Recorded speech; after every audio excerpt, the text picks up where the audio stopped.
আকৌ আহিলোঁ নতুন এটা মিনি ভ্লগ লৈ তো সকলোকে স্বাগতম। এইফালে আছে ৰাছিক ভাই, ৰেজিব ভাই আৰু এইফালে মই। আমি গৈছোঁ সৰস্বতী পূজাত। আজি সৰস্বতী পূজাৰ পৰিৱেশটো দেখাম, ভিডিঅ'টো চাই থাকক। প্ৰথমে বাহিৰৰ পৰিৱেশটো চেক কৰক, তাৰপিছত ভিতৰৰ পৰিৱেশটো দেখাই আছোঁ। ৰ'বচোন, মোৰ লগৰকেইজনী বোলে কিবা কয়, শুনকচোন।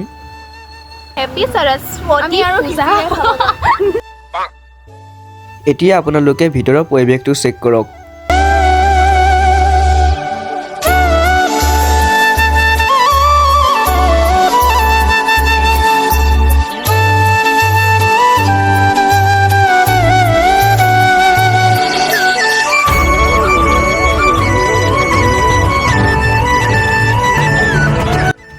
এইফালে আকৌ চবে প্ৰসাদ আনি আছে আৰু খাই আছে। তো মই কি নোখোৱাকৈ থাকিম জানো? তো ময়ো খাওঁগৈ ৰ'ব। প্ৰসাদ মানে কি আৰু বুট, কল, বাটাচা আৰু এইফালে ভুঞ্জিয়া লাড়ু দি আছে।